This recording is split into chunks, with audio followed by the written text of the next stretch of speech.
Solid state chapter चल रहा है। कल हमने पढ़ा मैटर की हमने 3 को क्लासिफाई किया, सॉलिड, लिक्विड और गैस में। उसके बेसिस पे हमने उनके डिफरेंसेस पढ़े और उसके बाद आप लोगों ने पढ़ा कि सॉलिड आपके 2 तरह का होता है, crystalline solid and amorphous solid. और क्रिस्टलाइन सॉलिड और अमॉर्फस सॉलिड की प्रॉपर्टीज के बाद अब हम आ रहे हैं solid on the basis of forces.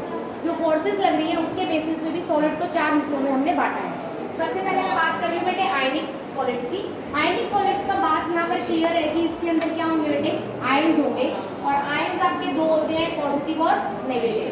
Positive ion को हम क्या बोलते हैं बेटे, कैटायन, और नेगेटिव आयन को हम क्या बोलते हैं, एनायन। तो पॉजिटिव और नेगेटिव के बीच में जो फोर्स ऑफ अट्रैक्शन लगती है उसे हम क्या बोलते हैं, इलेक्ट्रोस्टैटिक फोर्सेस। इसे कोलम्बिक फोर्सेस भी बोला जाता है। कोलम्बिक फोर्सेस कैसे लगती है बेटे, प्लस और माइनस के बीच में, जिसका फॉर्मूला आप लोग पढ़ के आए हुए हैं, Q1 × Q2 पाई में R स्क्वायर। तो अगर मैं इलेक्ट्रोस्टैटिक फोर्सेस या कोलम्बिक फोर्सेस को थोड़ा सा ब्रीफ करूं तो जो फोर्सेस होती हैं ये बहुत ही ज्यादा स्ट्रॉन्ग फोर्सेस होती है बेटे। These forces are extremely strong, बहुत ज्यादा स्ट्रॉन्ग है। अगर फोर्सेस स्ट्रॉन्ग है तो आपको पता है मेटल बहुत ज्यादा क्या होगा बेटे, हार्ड होगा और इजी टू कट नहीं होगा। दूसरी चीज, हार्ड होने की वजह से, टाइट पैकिंग की वजह से, हाई फोर्स ऑफ अट्रैक्शन की वजह से मेल्टिंग और बॉइलिंग पॉइंट्स इनके क्या रहेंगे, जनरली हाई रहेंगे। क्लियर? ऐसे कंपाउंड जिसमें आयनिक बॉन्ड फॉर्म होता है बिटवीन कैटायन एंड एनायन, उन्हें हम क्या बोल देते हैं, ionic solid. Next I am coming to the covalent solid. Covalent solid का ऑलवेज बेटे नेटवर्क लाइक स्ट्रक्चर होता है, जिसे हम कोवेलेंट नेटवर्क भी बोलते हैं। नेटवर्क का मतलब क्या है, जैसे ये कार्बन है रखे, ऊपर भी कार्बन से कनेक्टेड है और नीचे 3 कार्बन से कनेक्टेड है। इसी तरह से ये वाला कार्बन बचा, ऊपर इस कार्बन से कनेक्टेड है और नीचे फिर से 3 कार्बन से कनेक्टेड है। तो अगर आप फोकस करेंगे इस कार्बन को, अगर आप बाहर निकालना चाहें, जो कि पॉसिबल नहीं है। क्यों नहीं है? क्योंकि 4 कार्बन से ये बंधा हुआ है, जकड़ा हुआ है बिल्कुल नेटवर्क के अंदर। अगर जकड़ा हुआ होगा तो क्या इस एक एटम को बाहर निकालना पॉसिबल है? नहीं। दूसरी चीज बेटा, कोवेलेंट जो होते हैं बेटा, वो मतलब बहुत ज्यादा स्ट्रॉन्ग बॉन्डिंग इसमें हम नहीं बोल सकते। तो आप कह सकते हो कि वीक फोर्सेस होते हैं। कोवेलेंट कैसी फोर्सेस होती हैं? Weak forces. अगर वीक फोर्सेस होगी तो मेल्टिंग पॉइंट और बॉइलिंग पॉइंट जनरली क्या होता है बेटे, इनका लो होता है, कम मेल्टिंग बॉइलिंग पॉइंट होता है। लेकिन अगर मैं एक्सेप्शन की बात करूं तो आपको बताइए मेल्टिंग बॉइलिंग पॉइंट क्या रहेगा, सॉरी मेल्टिंग और बॉइलिंग पॉइंट इनका क्या होता है, हाई होता है। रीजन बताइए। फोर्सेस को रीजन ना लेके हम यहाँ पर कौन सा रीजन लेते हैं बेटे, कोवेलेंट नेटवर्क स्ट्रक्चर। जैसे कि अभी अभी आपने पढ़ा, मैंने अभी आपको बताया कि किसी भी एक एटम को बाहर निकालना यहाँ से पॉसिबल नहीं होता है। तो इस टाइप का अगर नेटवर्क लाइक स्ट्रक्चर हम बना लेते हैं तो ये टेम्परेचर को बहुत ज्यादा टाइम तक क्या कर सकते हैं, होल्ड कर सकते हैं, बियर कर सकते हैं। जैसे कि डायमंड हो गया बेटे आपका, डायमंड का टेम्परेचर जनरली हाई होता है। ये तो चलो एग्जाम्पल आपने देखा नहीं होगा। ग्रेफाइट के बारे में आप पढ़ के आए हैं कि ये गुड लुब्रिकेटिंग एजेंट है। It's a good lubricating agent. Lubricating agent का मतलब क्या होता है, जैसे जो ऐसी मशीन होती है जो बेटे हाई टेम्परेचर पे काम करती है, अगर उसमें आप ग्रीस लगाओगे तो जैसे ही मशीन चली थोड़ी देर में गर्म हो जाएगी, तो ग्रीस क्या होगी बेटे, पिघल जाएगी। जब ग्रीस पिघल जाएगी तो बार बार थोड़ी ना ग्रीस हम लगाते रहेंगे। तो उस केसेस में हम क्या करते हैं, ग्रेफाइट का पाउडर यूज करते हैं, क्योंकि ग्रेफाइट का जो पाउडर होता है बेटे सोपी टच का होता है। सोपी टच का मतलब है बहुत ही सॉफ्ट टच होता है, वो इतना स्मूथ होता है कि उसके पाउडर को आप यूज करोगे तो वो फिसल जाएगी मशीन पार्ट्स, तो आसानी से एज ए लुब्रिकेटिंग एजेंट की तरह काम कर सकता है। टेम्परेचर बियर करता है, हमने पहले ही पढ़ लिया। सिलिकॉन के बारे में अगर मैं बात करूँ, आप सबने केक बनाना सीखा होगा, जनरली सभी को आता ही होगा। सिलिकॉन मोल्ड आते हैं, वो प्लास्टिक से कि जिसके अंदर बैटर डाल के ओवन में रखते हैं। तो ओवन के टेम्परेचर इतना ज्यादा होता है कि केक बेक हो जाता है, लेकिन सिलिकॉन को कुछ नहीं होता है ना। तो दैट मीन्स सिलिकॉन में भी टेम्परेचर बियर करने की क्षमता क्या होती है, बहुत ही ज्यादा होती है। इसीलिए फर्नेंस के अंदर, इसके अंदर क्या, फर्नेंस के अंदर सिलिकॉन की कोटिंग की जाती है, जिससे क्या हो, जो फर्नेंस की लाइनिंग है उस पर फर्क ना पड़े। बात समझ आई? और हीट बियर करने की कैपेसिटी उसकी क्या हो, बढ़ जाए। समझ आई बात बेटे? यहाँ तक कुछ पूछना तो नहीं है। नेक्स्ट मैं बात करूँ वंडर वॉल फोर्सेस की। मॉलिक्यूलर सॉलिड्स के अंदर wonder wall forces molecular solids क्या होते हैं? जैसे मैंने ये दो कोवलेंट मॉलिक्यूल ले लिए थे, ठीक है, इन दो कोवलेंट मॉलिक्यूल को मैंने लिया, तो इसके बीच में, इस मॉलिक्यूल और इस मॉलिक्यूल के बीच में जो फोर्स ऑफ अट्रैक्शन काउंट होगा, उस फोर्स ऑफ अट्रैक्शन को मैंने क्या नाम दिया है बेटे? Molecular solid. बात समझे? मतलब दो मॉलिक्यूल्स को जो एक साथ जोड़ के रखेगा उसको हम क्या बोलते हैं? किसकी टाइप है वो? Molecular solid. मॉलिक्यूल्स के बीच में जो फोर्स ऑफ अट्रैक्शन होगा उसको हम क्या बोलते हैं? वैन डर वाल्स फोर्सेस, ठीक है। दूसरा हाइड्रोजन बॉन्डिंग में अगर बात करूं तो बेटे H2O मॉलिक्यूल और दूसरा H2O, अगर स्ट्रक्चर आप देख लीजिए इसका,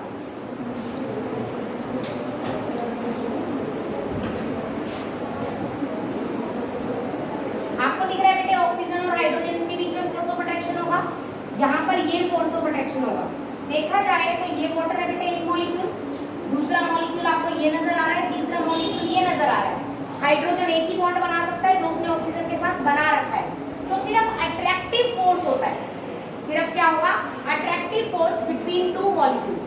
जब ना तो ट्रांसफर ऑफ इलेक्ट्रॉन हो रहा हो है, ना ही शेयरिंग से बॉन्ड बन रहा हो, तब भी आपका बॉन्ड एग्जिस्ट करता है, तो उसको हमने क्या नाम दे दिया?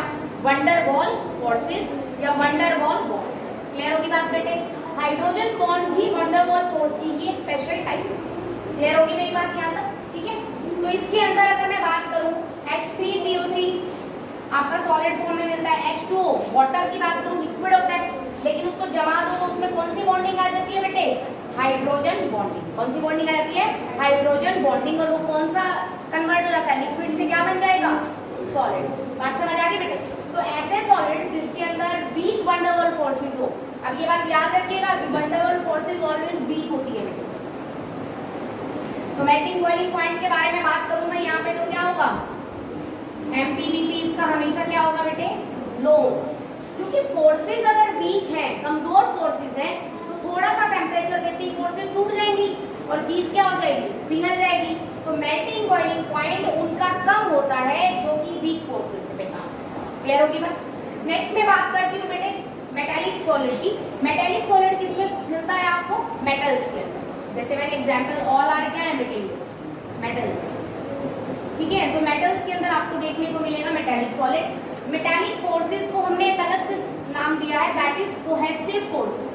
क्या नाम दिया बेटे? Cohesive forces. स्पीक अप, बोला करो, सोया मत करो क्लास में। क्या नाम दिया है? Cohesive forces. अब बच्चा कोहेसिव फोर्सेस होती क्या है?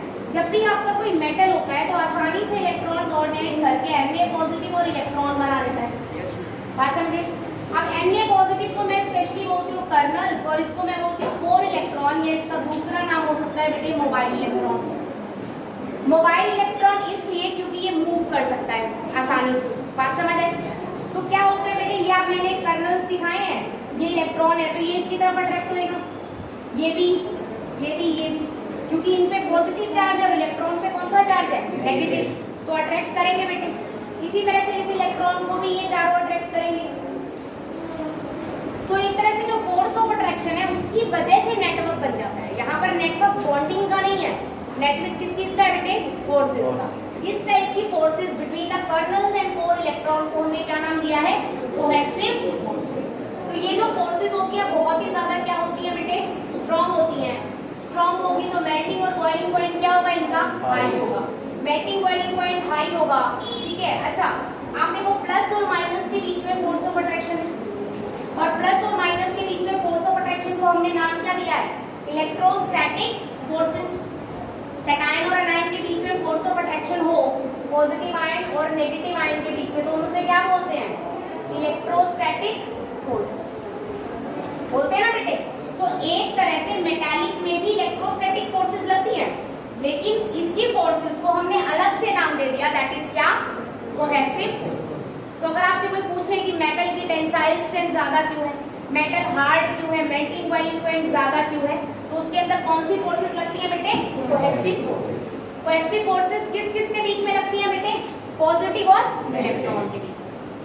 पॉजिटिव और नेगेटिव के बीच में नहीं, पॉजिटिव और नेगेटिव आयन के बीच में फोर्स लगेगी तो कौन सा बन जाएगा?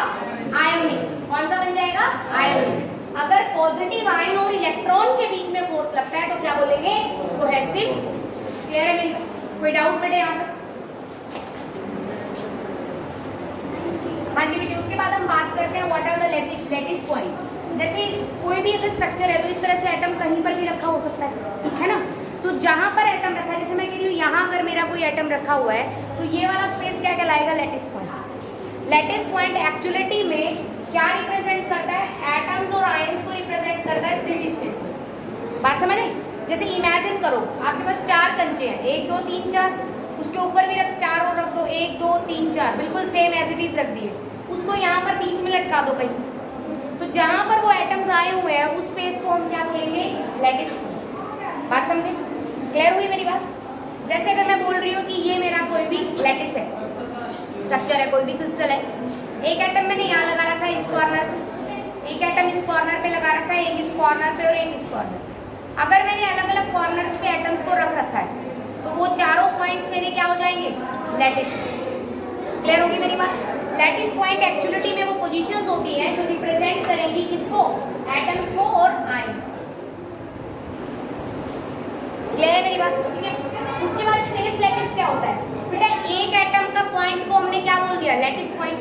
अब 2 3 4 5 6 7 8 हमने बहुत सारे एटम्स रिप्रेजेंट कर दिए 3D में, मतलब बहुत सारे लैटिस पॉइंट लगा दिए, तो बहुत सारे लैटिस पॉइंट मिलके क्या बना देंगे आपका, स्पेस लैटिस। क्लियर होगी मेरी बात? 2 टर्म्स बहुत ही आसान है कि अगर मैं बात करूं एटम की, तो एटम को जहां दिखा रखा है वो कहलाएगा लैटिस पॉइंट, और उन्हीं पॉइंट्स का अरेंजमेंट अगर आप कर देते हो तो वो कहलाएगा स्पेस लैटिस। 2D में भी अरेंज हो सकता है और 3D में भी, हम अभी आगे पढ़ेंगे और डिटेल में। उसके बाद मैं बात करती हूँ यूनिट सेल की। यूनिट सेल क्या है? अब बेटा मेरे पास ये पॉइंट्स है, मैंने इन पॉइंट्स को जोड़ के एक फिगर बना दिया।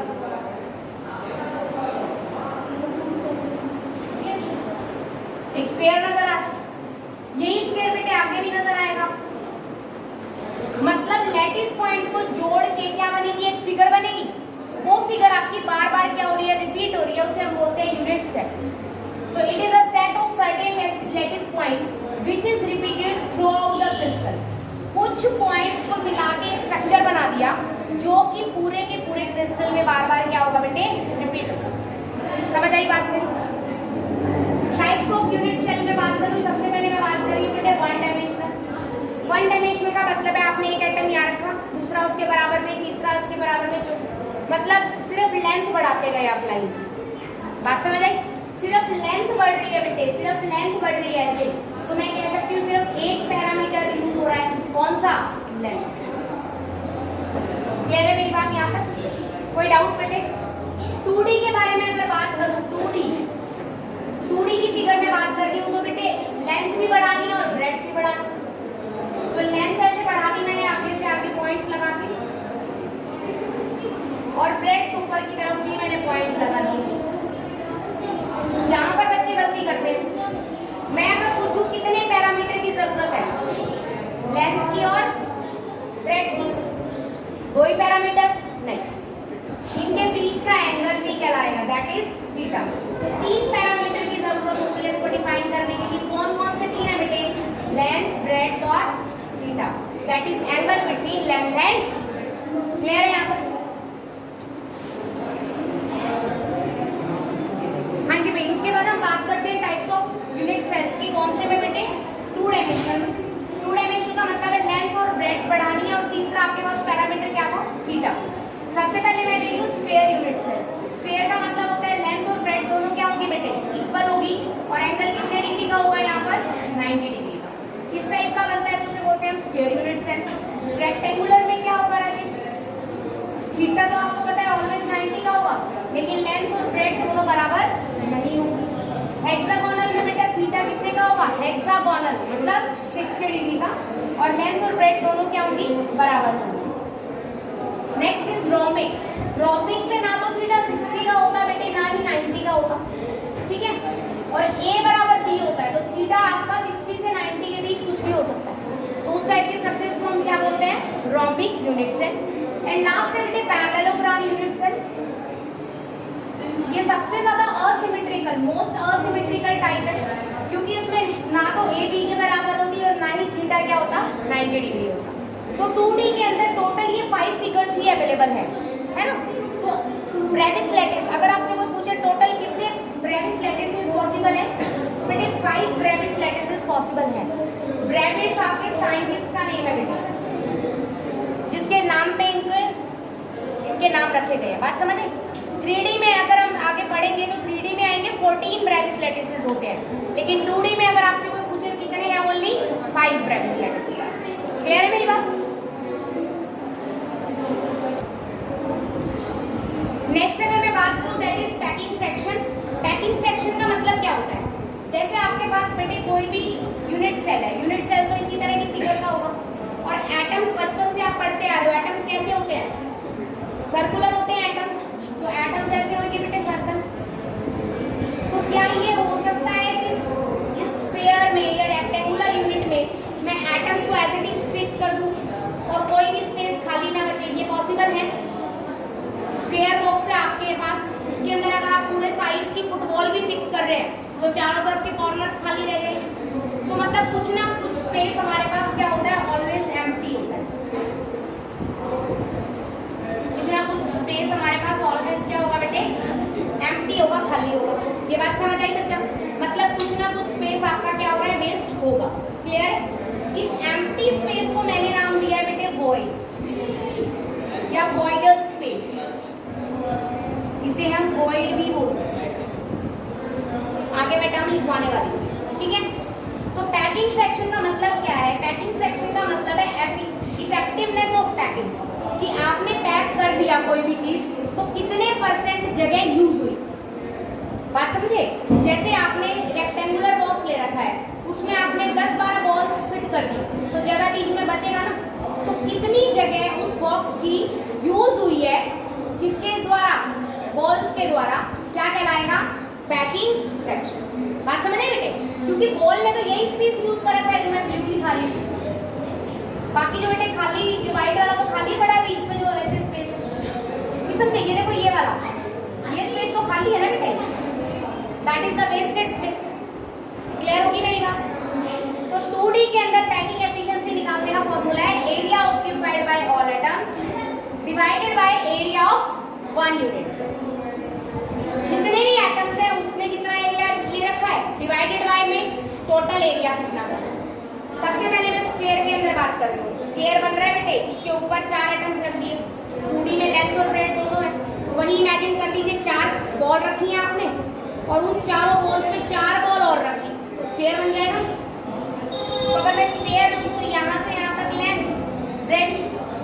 अब लेंथ क्या है बेटे? ये रेडियस, ये रेडियस, तो लेंथ क्या हो जाएगी? 2r। ब्रेड्थ भी क्या हो जाएगी? 2r। बात समझ आई? तो area of a unit cell ABCD, पूरे ABCD क्या है बेटे? स्क्वायर बन रहा है। स्क्वायर का एरिया क्या होता है? साइड स्क्वायर होता है बेटे, और साइड इज इक्वल टू कितना है? 2r का स्क्वायर। कितना आ गया आपके पास? 4। क्लियर है मेरी बात? अब अगर मैं एटम को देखूं बच्चा, आपको दिख रहा है ये एटम सीधा सीधा 4 हिस्सों में बटा हुआ दिख रहा है ना? तो ये भी 1/4 यूज हुआ, ये भी 1/4 यूज हुआ, ये भी 1/4 यूज हुआ और ये भी 1/4। तो टोटल 1/4 यूज हो रहा है एक एटम का, और टोटल एटम कितने हैं? 4। तो कितना हो गया बेटे? एटम 1। टोटल एटम कितने आए? इसका मतलब सिर्फ एक है। देखने में क्या लग रहा है कि एटम्स कितने हैं बेटे? 4, लेकिन चारों का कितना यूज हो रहा है? 1/4। बात समझ आ गई? क्लियर हुई है मेरी बात की? Area of 1 unit cell, unit cell बेटे sorry area of 1 atom, sorry area of 1 atom. एक एटम का एरिया बोलो बेटे, सर्कल का एरिया क्या होता है? पाई। क्लियर होगी बात बेटे? नंबर ऑफ एटम्स कितने हैं? 1। तो टोटल एरिया कितना हो जाएगा? 1 × πr² डिवाइडेड बाय में यूनिट सेल का एरिया कितना हो जाएगा पूरे स्क्वायर का? 4r² डिवाइड कर दिया, π/4 आपका आएगा बेटे 0.7। अगर मुझे परसेंटेज निकालनी है तो पैकिंग एफिशिएंसी कहलाएगी वो, दैट इज 78। क्लियर? खाली स्पेस कितना बचा? टोटल कितना होता है? 100। यूज कितना हो रहा है? 78। बचेगा कितना? 20। बात समझ आई? तो वॉइडल स्पेस आपका कितना है यहाँ पर? 20। इसको भी ध्यान से समझिए। सेकंड टाइप है हेक्सागोनल यूनिट सेल। हेक्सागोनल का मतलब इस तरह से बना रखा है, 6 से सराउंडेड है। एक एटम कितने से सराउंडेड है? 6 से। आपको